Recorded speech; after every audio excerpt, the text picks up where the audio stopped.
webinar to YouTube Live. Preparing to live stream the webinar. Oh, yeah. Setting up your webinar YouTube Live. This is exciting. Oh, there we go. Broadcast Zoom webinar to YouTube Live. Preparing to live stream the webinar. Oh, yeah. Setting up your webinar YouTube Live. I should really mute myself so I don't like have a really twisted sense of echo going on. And then I can do this here. So hold on a second. So you just started your YouTube channel, I see. Yep. I got to go say this goodbye to somebody. Taylor, I'll be right back. Give me just a second.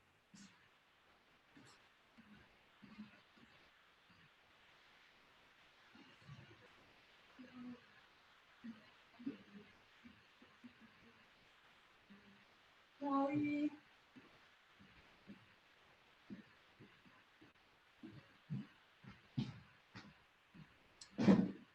There, yeah. So now it's apparently live on YouTube, and then maybe I can actually send this link to myself.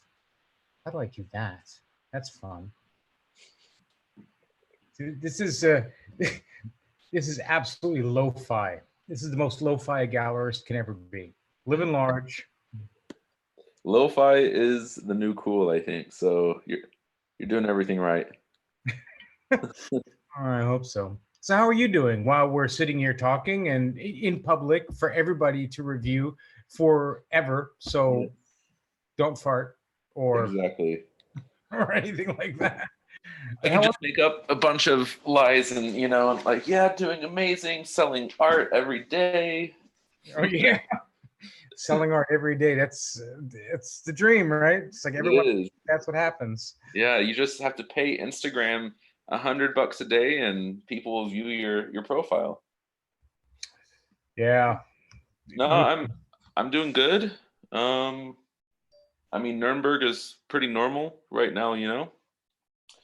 But Ruth is pregnant. So wow, that's exciting. Yeah, baby's due in June, and it's a little girl. Well, have fun with that. Yeah, I had that experience, and it's good. You know, Rahel's a real piece of work. Is she? How old is she now? She is 16, almost 17. Wow. Yeah, that's kind of scary, huh? Yeah. It's crazy to think that this baby's going to be a teenager one day, and yeah, you know, but. Yeah, it seriously, at first, it seems like it will take forever. And then all of a sudden it sneaks up on you. Mm. It's like you're not even paying attention, and all of a sudden, boom, there it is. Yeah. It's like, oops. How did that happen? Who are you, and what have you done with my baby? Exactly. But you know, I found that Rahel, like treating Rahel as a full person from day one, I mean, literally from day one, was the absolute best decision that we ever made. Okay. I never spoke baby language to Rahel or to Leon. Right. Always in full sentences from day one. And it never, like I treated both of our kids not as children, but as adults with less experience. Right. And that helped make things a bit easier in the transitions, because it's weird if you treat a person like they are now and not like what they can become, then you end up getting stuck at your own boundaries, your own experience of what they can be. It's, you know, you're hindering your own ability to help other people by enforcing an idea that may not even be there. So, right. So anyways, I don't find speaking baby language with young kids helps, in my personal opinion. So I like with my niece who's 3 to 4 years old, just talking to her very normally, asking how her day was. I don't know. I feel like it's creates a better relationship from the beginning. You know. I agree, and that's exactly the experience that I've had with Rahel, that and with Leon, that speaking to them both with just a sense of regular language and communication has made everybody's life significantly easier. Mm-hmm. Right, this is gonna be weird. I have to get up on my ladder to fix my spotlight. Okay. Because one of my lights apparently is either broken or. Does Jory have a book? He has a number of books, and I'm going to show them to you right now. Great. I did not know this. Yes. He's got a number of different books. We published one with Galerie Julian, and that's this book. How have I missed this? I don't know, because you were living in Italy? True. I guess I was busy doing something else. Very possible. So, okay, so this is interesting because this is one of the topics that I wanted to discuss on Jory's work is, wait a second, let me do this, and let me move this over here. Is that kind of centered? Yeah, it's kind of centered. It's kind of thinner, yeah. All right, so that's weird. Oh, now I know. Now I know what it is. Okay. Sorry, I was looking, I saw a line and I thought it was the edge of the table, but it's not the edge of the table. Actually, it's the edge of the table. Never mind. This is one of these problems with having all this stuff on my screen. I've only got my laptop screen, so I've got to somehow like figure out how to put all this stuff someplace. All right, so this here, this is the original prototype that Jory did. This was print on demand. Okay. And this is the book that we did together with Galerie Julian, which is also the publisher that did them. Yeah. I showed yesterday, this book. Which I have that book. I instantly ordered that when it first came out. Yeah. Well, it's a great book, man. It is beautifully. It's a great book. I was really happy with it. You know, I've spent way too much money on that, but it was worth every penny of it. Yeah. Okay, so here, this whole body of work is about graphics and about graphic representation on cars primarily. And I'll show you that picture. This is one of the Easter eggs. This is a picture that's not in the book, which we have one print of because Jory and I wanted to do it. And if you look, well, you can't really see it, but this material here, this is a super high gloss inkjet print mounted on aluminum. Okay. To really give, you know, the experience of looking at, you know, that kind of object. Yeah, a shiny car. Yeah. All right, so getting back to the book, and what Jory did is he traveled around and he photographed these graphics on these cars. Now, apparently this car, the 77 here, is a well-known vehicle. It's been seen by a number of people. And, oh, there's other, these are edition prints on the inside. This is the edition of images that we did, which would be sold with the book. And here are some test prints and so on of exact images. So, all right. And basically what Jory did is he went through and he photographed these cars because he's a car lover and he's a graphics lover. He does extraordinary graphic design. If you look at things like this kind of detailing here, you know, how this 365, it's almost like it's printed on top of the image. Mm-hmm. Those are two Porsche 911s, of course. I'm not seeing the left page of the book that you're flipping. I'm mainly seeing the right. There you go. There we go. Yeah. So,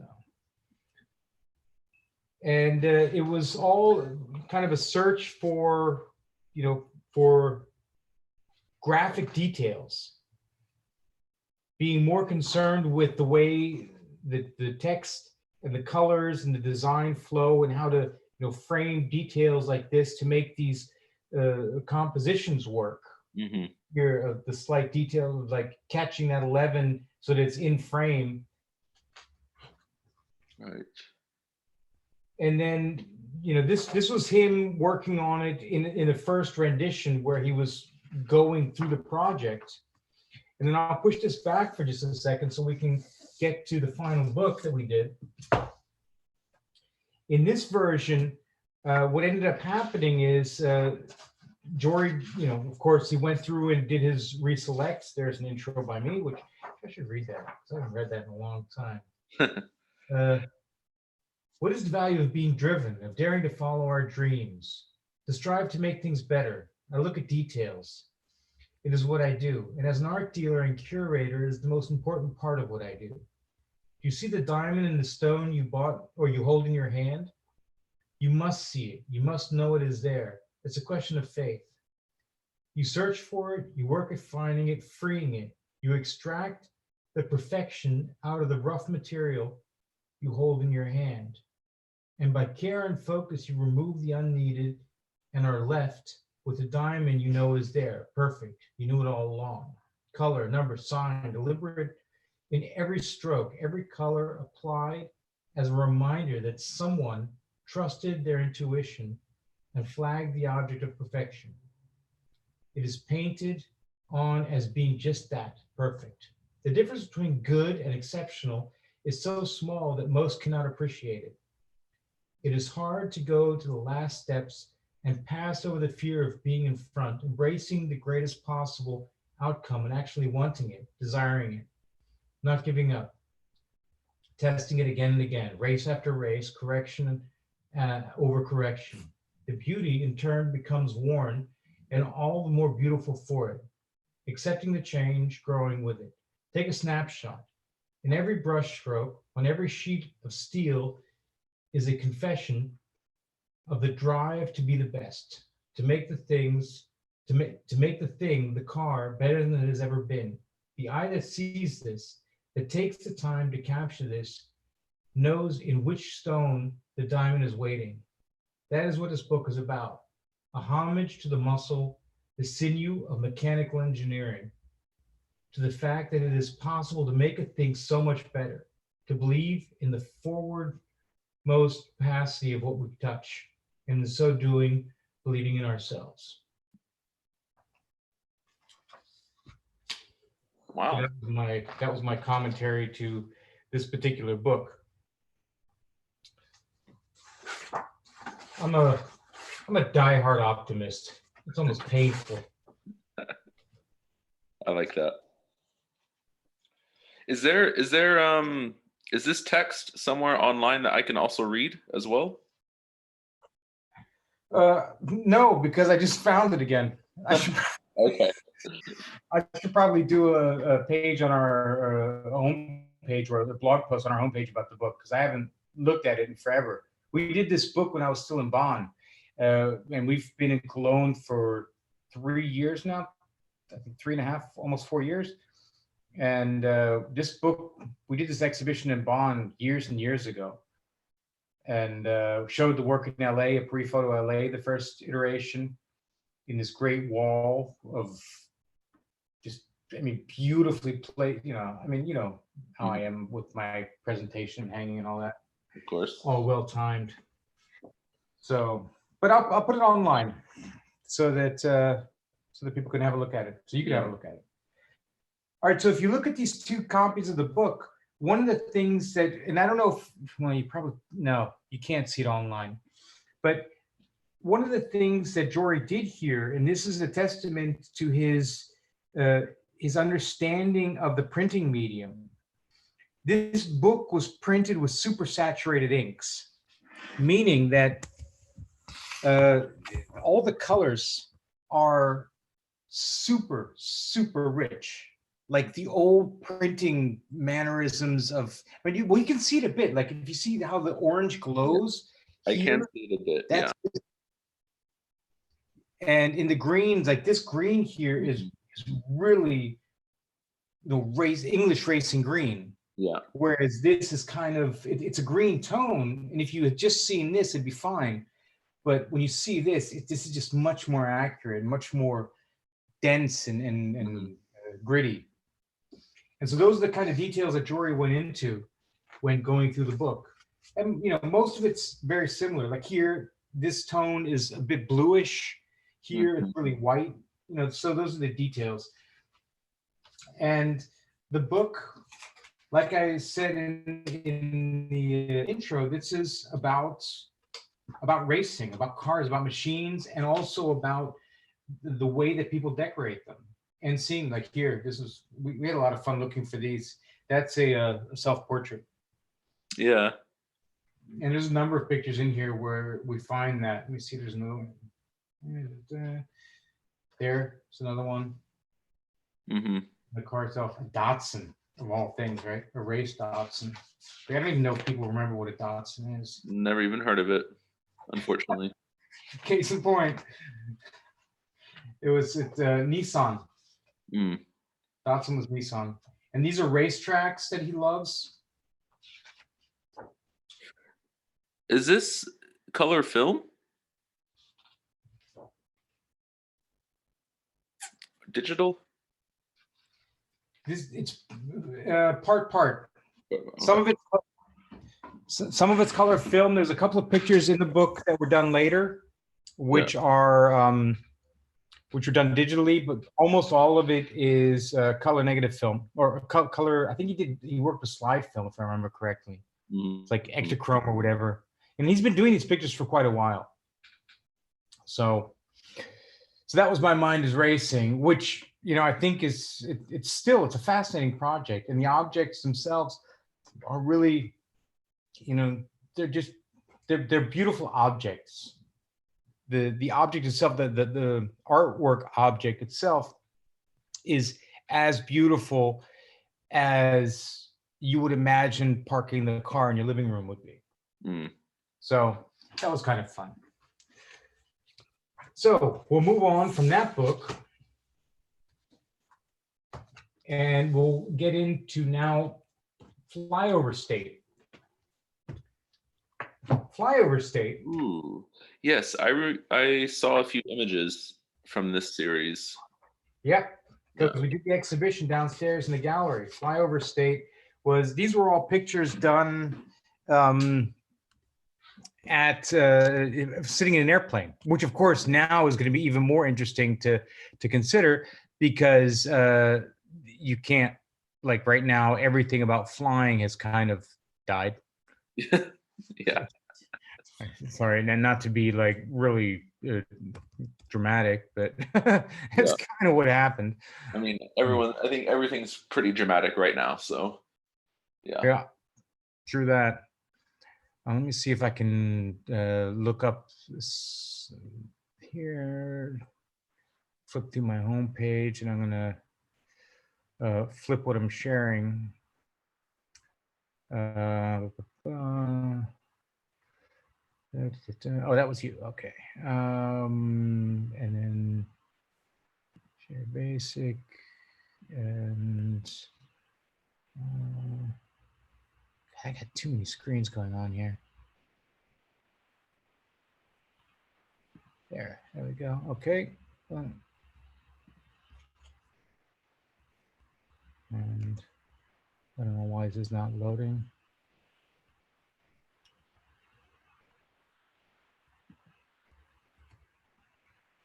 There we go. It was a show that we did in the gallery, which was Sean's work, Ariel Watson, and Jory's work. Yeah. Here, Flyover State. There's another exhibition. This is when I brought you the anti-Trump socks. Right, which I still have. They're on my shelf. So yeah, here we go. This is the exhibition. Nice. Which we did. Flyover State was in Bonn, in Prince Albertstrasse back in the day. Mm. And then we did Facts, which let me see if I can find that quickly. Right, Facts, yeah.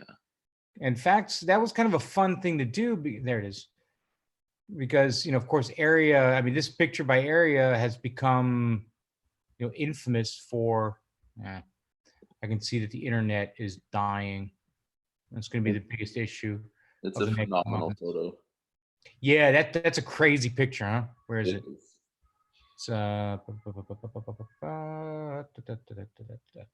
That. Yeah. Yeah, that's just crazy. I mean, if that's the only picture she ever took, fine. That photo will The last. whole series. Yeah.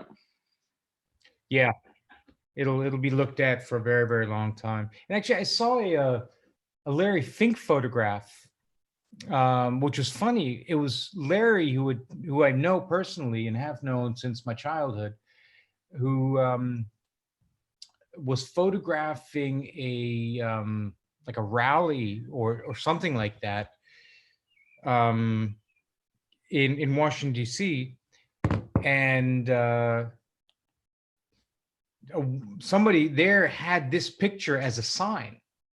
Wow. As a billboard, or you know, whatever, like the thing she's carrying around, which was just extraordinary. I mean, considering the fact, you know, that that's the kind of echo that this work can have. Yeah. You know, It's reached that level where anyone on the street could just have it as a sign. Yeah. Wow. And I don't know if you probably saw this. I posted on Instagram, which where is that? That was kind of fun too.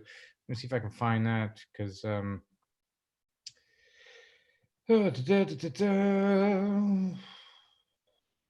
that's in my feed exactly. There it is. So now all I need to do is stop sharing this for a moment. So this sharing thing, this is a lot of fun, because there, and then screen mirroring, and where are you? Where are you? Where are you? Share. There we go. So this I posted on Instagram, which I thought was an interesting idea, just to kind of, you know, show how like the same thing, yeah, same visual language. Yes. It's Area Watson, and this, I actually saw this as, you know, as small as the world is, Sibylla, who was in the conversation yesterday as well, was the person who posted this picture. No way.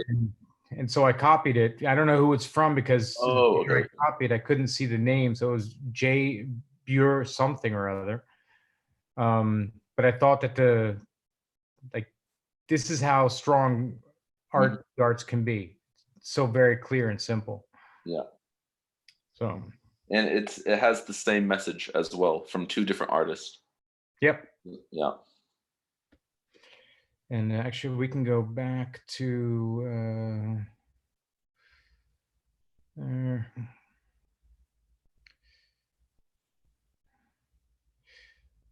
iPhone is actually a really good device for screen sharing, as long as you know how to use it. That's the trick. You have to know how to use it. Yeah. Yeah, this is like completely learning by doing. I mean, this is the most ridiculous.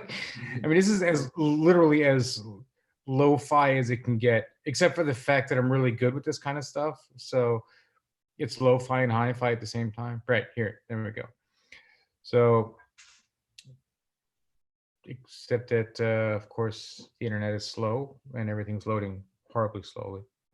So as a gallerist, I have to be drinking champagne while I do this. So cheers. Cheers. You know, isn't that what every gallerist is, just constantly drinking champagne, having caviar? Yeah, we make coffee with it. We pour champagne bottles, like the bad champagne, we pour it into our espresso machines. I figured. All right, so here we go. That's my son asking what's with his drum lessons. So yeah, so these pictures, and this is probably a good way to look at them because they're nice and large here. The flyover state Jory took pictures out of a commercial flights when he was working on the East Coast and living on the West Coast. And the whole idea about the flyover state is that it's this place that's kind of not connected to anything except if you live there or if you fly over it, where it becomes kind of this mass of surface that you look out of a window and see. And all of these pictures were taken from approximately 30,000 feet flying over some part of America. And I thought that was a really interesting idea because in the context of facts as an exhibition, what I wanted to show is not an accurate, you can't show a complete country and a mindset in one single exhibition, but pointing towards that direction of showing, what is America? I mean, how do people see America? And what we hear in the press is almost completely what happens on the West Coast or the East Coast. Mm. The Midwest, where there's an extraordinary amount of political pool through the electoral college system and the representational system as it was set up by the founding fathers, not realizing that everyone would migrate or kind of habitate the edges of the country. I think they assumed back in the day that people would just naturally spread out, because back then you were in good shape if you had like property. And now people don't care so much about property, they care more about services. And so, in a way, the lives that are lived now and the voting systems that are built are not based on the current method of living in the US. It's based on an earlier assumption, which is no longer accurate. So that's why I put these pictures in there. Mm-hmm. And each of these are unique. So they're all basically editions of one, and they're photographs, but these are more like abstract paintings than anything else. Yeah. Which is why the way we made them, they're printed on acrylic, on aquarelle papier, on Hanemühle, William Turner, like a really rough, kind of textured matte paper. And they look like watercolor paintings, if you look at the surface of them. That one is beautiful. Yeah, that's extraordinary, huh? Yeah. And it looks like, are these taken with a disposable camera or just with phone, or? They've been taken over a very long time. He's been doing pictures for a very, very long time. And he said basically he used whatever camera he could fit into the window of the airplane. Yeah. So some of them are done with early digital cameras. Some of them are done with analog cameras. Yeah. It keeps shifting. And one of the things that's particularly interesting about Jory's work is, and this touches again in a similar manner to Sean and the discussion that we were having around his ability to master his craft, is Jory is extraordinarily aware of the output rendering of any image, meaning he understands not just the picture itself, but what the process is and what happens to it at the end.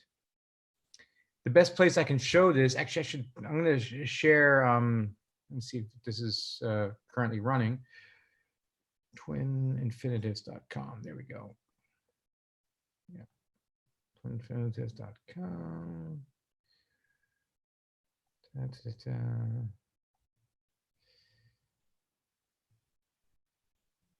Right. Hold on just a moment. I'm trying to get a very particular site up and running.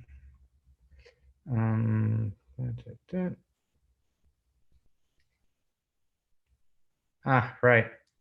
There we go. Okay. So twin infinitives. These are interesting. And now I need to share a different device. So I'll go back to here and share that. And then I will go back to here and see. This is so much fun. I just so enjoy just flipping around and looking all cool. It's like you're a DJ for slideshows. Yeah, exactly. That's what I am. Yeah. So twin infinitives. This whole project was based on random pictures coming together. So this is two pictures, and this is just a digital representation of them. It's a machine where when you look at a new picture, it pairs two new images together. And the pictures themselves are derived from a whole slew of different sources, meaning they're both digital and analog, slide film. Some of them are negatives that he's lost where he scanned them. And they all started because he was working with, or he used a camera as a sketchbook or as a notebook, if you will. And he would put these pictures, they would lay on his desk, and he just kept tooling around with the actual pictures themselves. And it ended up turning into something where they became, like he kept realizing that certain pairings became interesting. Actually, hold on a second. Sarah, könntest du mir mal eben die Twin Definitives raussuchen für Jory? Ja. Also die analoge Werke? Braucht nur 2, 3 Stück, wenn du die findest. So the original set of these was a set of 12 pairs of images, which were analog prints that he glued together on cardboard.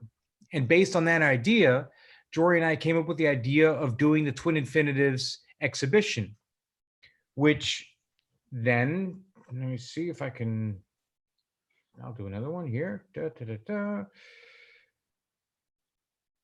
me see if I can find this.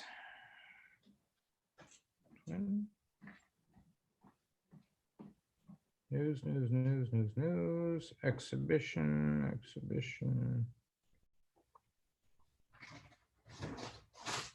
I don't know if we have this on the site currently. It should be here, but yeah. So this again kind of shows the nature of how these images are derived. They end up being random pairings of images. Yeah. And this is another one of those situations where Jory's ability to fine tune what he was looking at and make the selection of what he was looking at. Pack mir da einfach 2 raus, genau. Und ich dann hier hin. Ja, ist okay. Sind das genau, das sind die, ja, sehr gut. Okay. So his ability to select pictures where almost all of them work well with other pictures. I mean, like even this lower picture here, and that's an extraordinary image. Yeah. Being just the same image flipped over. And that entire idea of being able to render or being able to assume the layout and the graphics of the image to make them work together. It was quite extraordinary to watch, because when we turned the machine on the first round, we just let it run for like an hour to look at what it showed, because the idea was that you had 30 seconds to buy the picture. The machine had a button on it, and if you push the button, then we would get an email saying that picture should be produced. We would produce it, and then you could buy it. And if you didn't see it in 30 seconds, or if you didn't decide to buy it in 30 seconds, that exact pairing would never happen again. Wow. It had a lot to do with the idea of forced decisions, fast decisions happening, and us needing to see things, or to make these decisions very quickly. And this year, so these are 2 of them, which I wish my webcam had better lighting. There we go. Yeah, that's better. And you can see if you, I don't know if you can see the raking light, but it's hard to tell. But they're made, this is, for example, made of one semi-gloss and one high gloss image. Okay. And then the other one here, this is these, well, it's also the same, but a different type of paper. Oh, that's beautiful. I like that. Yeah. You know, and it was the entire idea of how do we integrate randomness into the arts, you know, and particularly, I mean, you know, we did this project together. This was years and years and years ago. This is one of the first exhibitions I did in the second gallery space in Cologne. I'll put these a little bit here so people can see them. Yeah. And the machine is still running. It was shown in Aalen for a while. We had it in Paris Photo in our first year. And we've also shown it, we did the fair in Amsterdam, Unseen, exactly. I showed it on Unseen 2 years ago, which was quite fun because we sold the pictures for €100 a piece. And we sold like 37 of them, which is cool. And it wasn't enough to pay for the fair, obviously, but it was a very interesting thing to see people engage, you know, with the pressure of saying, okay, I've got 30 seconds. And you know, if I really like the picture, I either need to buy it now or it's gone. Yeah. It's like an art lottery slot machine system. Yeah, pretty much. Yeah, it was fascinating. So, and that, I think that's one of the projects that Jory's done that's been intellectually the most engaging.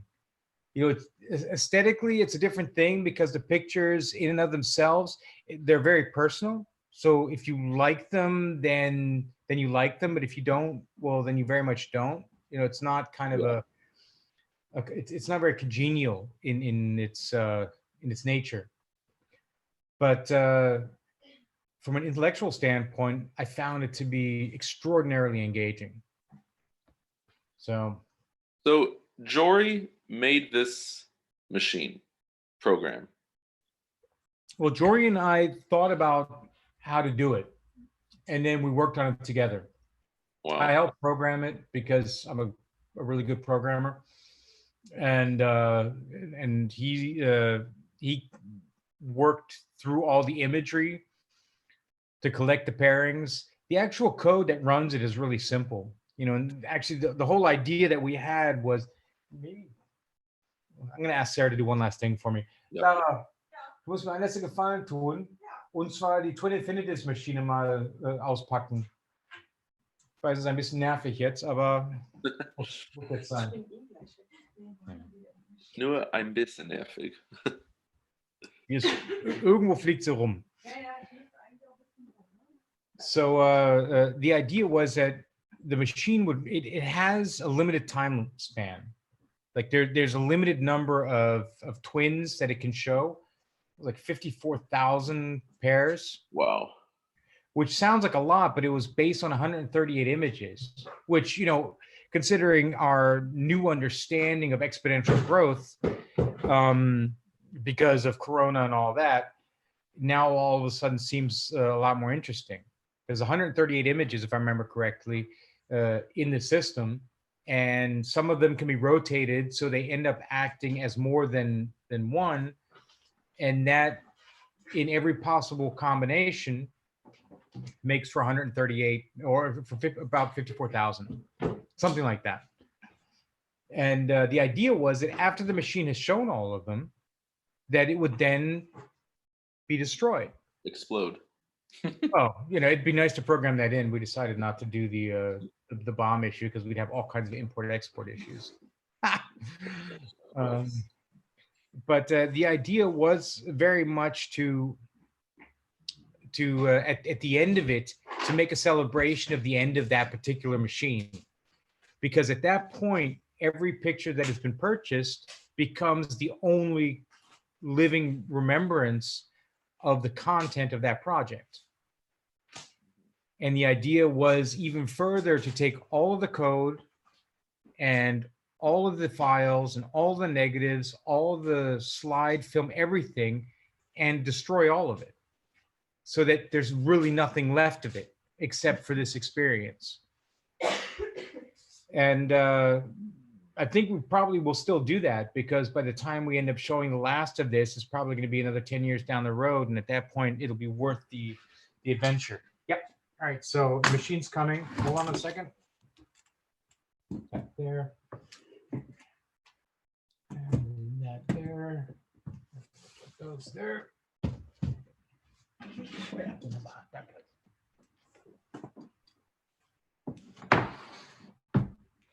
All right, so I have to scroll back a bit here.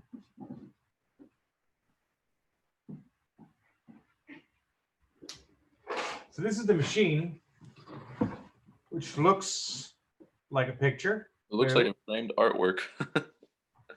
And if you look at the side, here you can see the structure with all of that in it.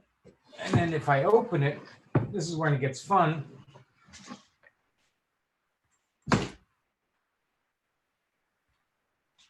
Wow. That's the innards. And this is a lot of fun because here's the button that you push, which is actually a video control button. This is a Mac Mini.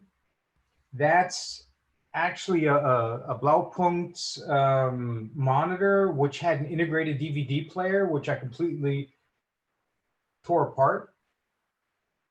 And then, yeah, so this thing gets stuck on the wall, and it looks just like one of the pictures that you buy. And then where does it print? We have it printed, or we had it printed at Sander Photo, where they had profiles. They would get an email with the images, and they would put it together and then print it, and that would be it. And then, or Jory would get it, and then he would have to sign it, and then that would be the picture that you bought. And each one has a unique number, which means that you could go back to twininfinitives.com and put in your number and would see your picture. So if I share, get another window here, and I'm going to pull this up here, twininfinitives.com. Right, there we go. And then I share here, and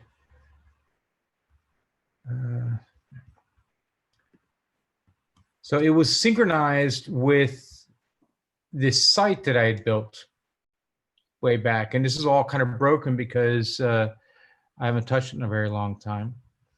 But you could...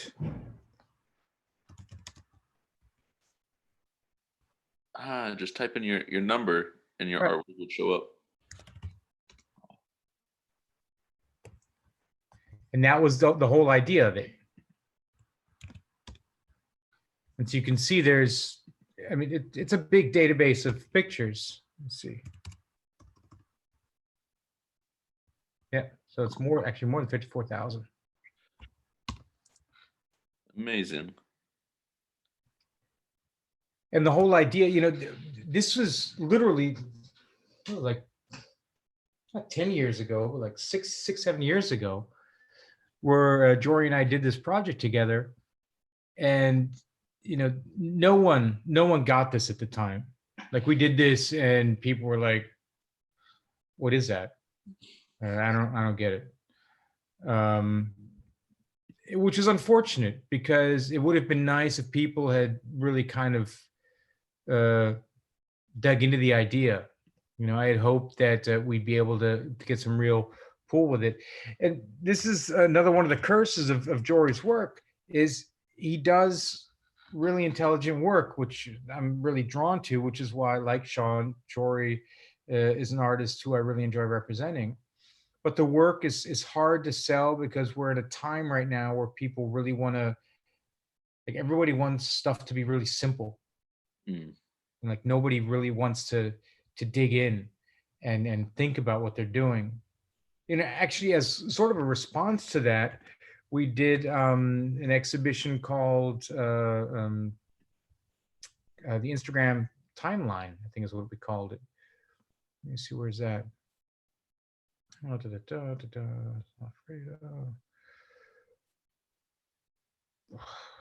Stop. So at Unseen Photo Fair 2018, that was the last time you brought out this The machine. Yep. the machine. Yep. Now, where is this? There it is. Instagram sketchbook. I remember seeing this one, like not in person, but the promotion for it. Yeah. Yeah. Those that was these pictures. These lovely little things that we printed, and this is also another attempt to see if I can get people to engage with a certain price point. These pictures were not expensive. I think we had them at like 500 euro or 450 euro, something like that. So they weren't very expensive, at least not by my standards. Mm-hmm. And this is, you can see this. I can't see what you're holding. Sorry. There you go. Yeah. And these very simply framed objects, which are really quite beautiful. But again, it's one of the major issues that I've been dealing with. And here you can see how we hung them. Sorry, I keep like changing topics. We did this hanging where we had screws on the wall, screws in the wall, and then we used neodyne magnets that looked like pins, like the heads of pins. We used that also when we did the Larry Fink Beats show. So they looked like they were pinned, like thumbtacked to the wall. They weren't. They just looked like that. And then back here, you can see the pictures that were in the back of the gallery. You can see the pictures that were framed, like the one I have here. No. And but people didn't engage. And I think right now one of the issues is that people are really having a hard time doing that. When you say engage, what do you mean by that? Like, did people not come to the exhibition, or people were there but they just were unsure what was going on? Well, one of the big problems I have is that the art world. Well, first off, everyone thinks that I'm like disgustingly wealthy, which is lovely for people to think, but it's not really related to reality. None of the great galleries are. Even Gagosian and Pace, they all need to sell pictures to keep their operations running. Right. It's kind of the gig. And in a consumer environment that we're in right now, or at least we're in until like 4 or 5 weeks ago, when the coronavirus hit Europe so massively, people have gotten very accustomed to expecting everything. Like they just assume that they have a right to everything. So you come into my gallery and it's well presented and the pictures are well framed and the content is intellectually engaging and so on. So all these things that I'm doing to present material that is enriching and engaging for the audience, people are looking at it and they're consuming that experience and they're loving it, but they're not supporting it. And this is a problem that artists have because, I mean, the whole thing about like not museums, but cafes or restaurants saying, hey, you can hang your pictures on the wall and it'll be great exposure. Right. Like great exposure, you can't take great exposure to the bank or to the bakery and trade it for something. That doesn't help anybody pay their bills. What helps people pay their bills is money. That's the bottom line. And we've kind of gotten lost as a society in this thing that, as opposed to us supporting what we feel is good, we assume that everything that's good is our right. And this is particularly in the younger generation where kids are like, yeah, but that's owed to me. Like, I'm supposed to have the newest shoes. I'm supposed to have the newest phone, and all these, the idea of luxury being a standard, and not understanding that all of this has to do with a degree of labor, be it intellectual or physical, and certainly monetary. And I think that's one of the issues that may end up changing in the coming time, when people realize all of a sudden that they can't have everything that they wanted to. Yeah.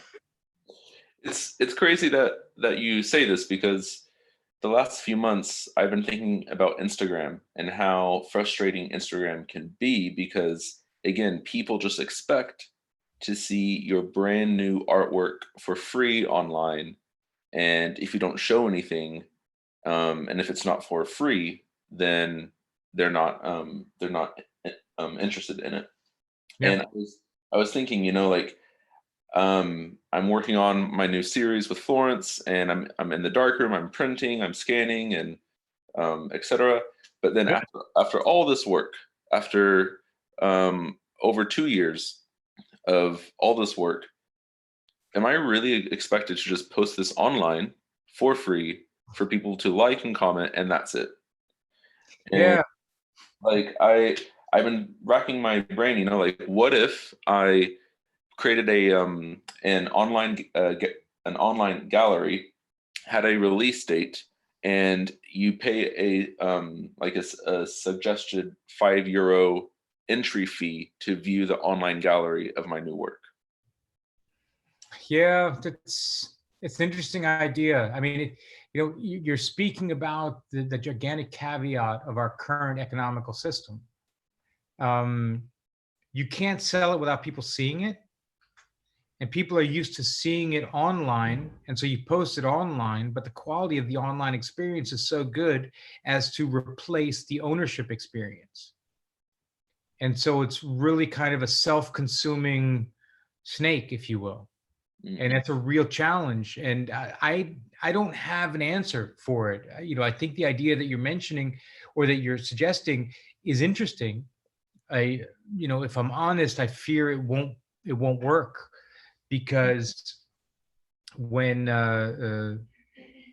you start charging money for things, and people don't know what they're getting, then people will go someplace where they can get something that doesn't cost them money. Right. So it needs to be like a system-wide shift. And I don't think that system-wide shift is going to happen, because there's too many companies who could piggyback the free cultural experience into an upsell on the tail end, which is why banks and big companies, or even like shoe manufacturers or clothing manufacturers, use cultural assets and endorsements to sell their products. The entire idea of the influencer is based on that very premise, that you give stuff, like, as a company, you give stuff away, and you pay people to talk about this, because on the tail end, you're selling enough through those influencers that it validates paying them.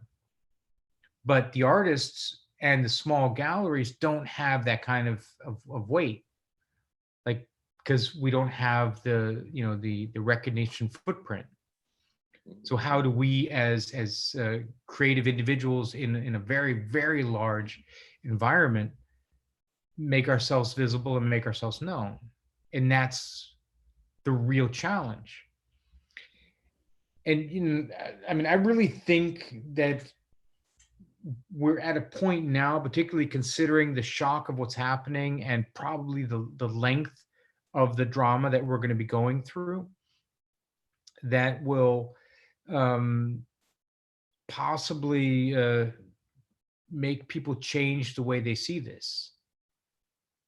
But I don't know. I'm hoping. I mean, that's me being an optimist. Yeah.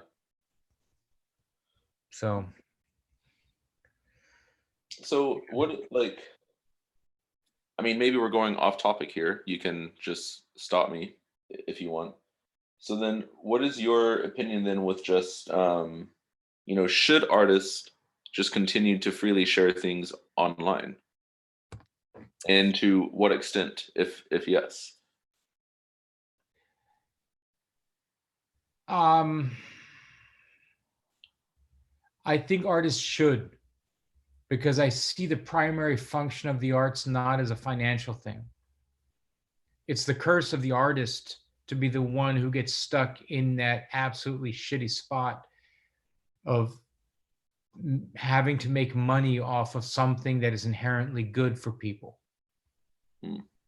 But I think there are other ways that it can be dealt with. And I think creating awareness for that is one of the ways that that can happen.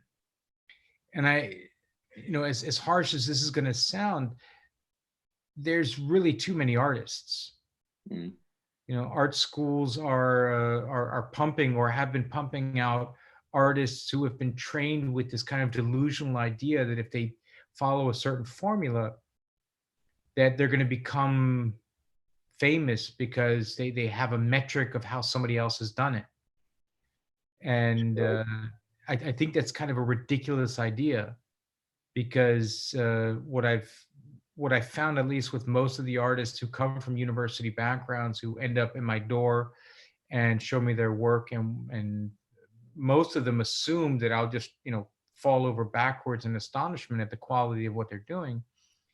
I find that most of them are lacking the real quality that's required because they're not driven to do it by the need to do it. Right. Doing it as a method to make a living. And I haven't found that to be very successful for many artists. Like, there's very, very few in history who have worked at their arts with that motivation and have been successful. You're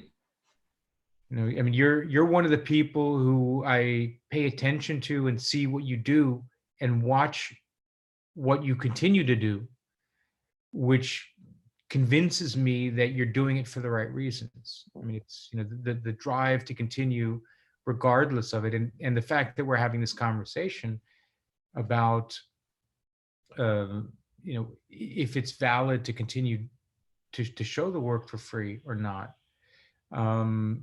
means that the work that you're doing is important to you for something beyond paying your rent.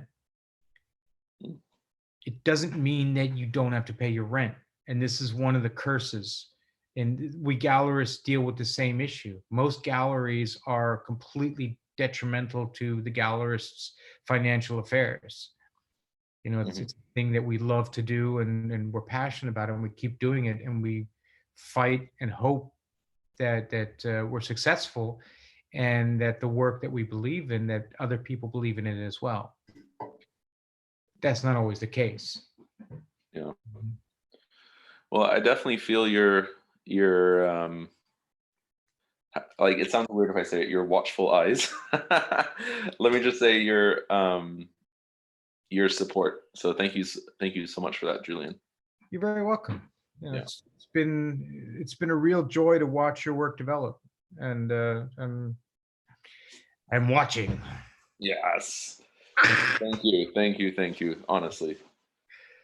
So yeah, well, I don't know if anyone else has watched this anyplace else, but it was lovely to at least have you, so I didn't have to sit here and do a monologue. Right. And for the second time, it's been well, no, actually, I started a little bit later because you didn't chime in until about 10 minutes after I started. So this is about the right time for these sessions, I think.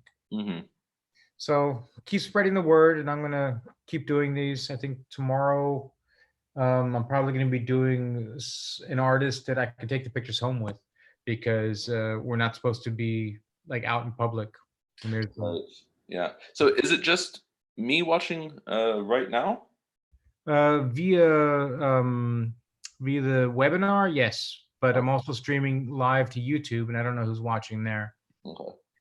So will you be going through all your represented artists in the next coming weeks, days?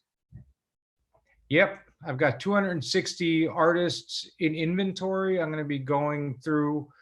Well, I wanted to go first 4 as artists that I represent, living artists that I represent, but as we're not supposed to be out, like they're basically recommending a self quarantine here right now. So next session I'm going to do is going to be from home, and I'm probably going to pick an artist where I can just put all the pictures in a box and take them home with me. Amazing. And do that from home and kind of go through, the prints, and maybe I'll do Cloud Tomer, because Cloud Tomer is a lot of fun and nobody really knows who he is. Keith Lellis would love. No idea who he is, so I'm all in. Yeah, well, you'll enjoy it. He's it's either him or maybe I don't know. You can see in the backdrop there's like all this stuff, and it's like maybe I could do this just because maybe I can whet some appetite. Where am I here? I'm going to do this, and then I'm going to do that, and start sharing, and then I can take my telephone with me, and hopefully you'll be able to hear me even if I'm on the other side of the room. But what I can do now is, you can see that? Yes. Yeah. Look at and it keeps going. Dun, dun, Whoa. dun, dun. That's Matrix. for real. So tell me if you can't hear me. I have to walk over because I don't know which microphone you're hearing from. Okay. So that's the drawer cabinet. Yeah. So I'm hearing from your laptop microphone, not your phone. Okay, so I'll speak as loud as I can. Yeah. So here, Aubrey Bodine, commercial photographer from Washington, D.C. And here's some William Christenberry stuff. Wow. Godfrey Brockman, who was a member of the Cologne Progressives. Political, yeah. So I'm just gonna flip through all these because somebody somewhere in the world is watching. Howard Dierstein. Oh, these are great. So Howard Dierstein. These are Cepachrome prints. Wow. And these were prints that my dad did for Howard. Howard Dierstein was the only American to graduate from the Bauhaus. And he stepped into color photography in 1945, which is super interesting. And so we have all of this stuff, like these are lovely. These are some of his, we got these are contact sheets that were sent to my dad from, sorry, that was my dad trying to reach me, speak of the devil. These are contact sheets sent by the Bauhaus in Dessau of his work, because they wouldn't, this was back in the DDR days, so they wouldn't send his pictures, like his negatives out to him. But my mom apparently spoke with them, I think it was my mom, maybe my dad, and convinced them to send contact sheets of his negatives. Wow. So, this is the kind of stuff that we have floating around in the drawer here. And this is some of his, like the only black and white work he ever did, because he spent the rest of his life doing color work and ended up teaching at the Art Institute of Chicago later. Okay, this is a really bad print of this. But these are really fun because these are objects in water, farming objects in water. And yeah, so here's another one. This is quite fun. It's very eerie but beautiful. Yeah, it's quite extraordinary work. So maybe I can touch on him.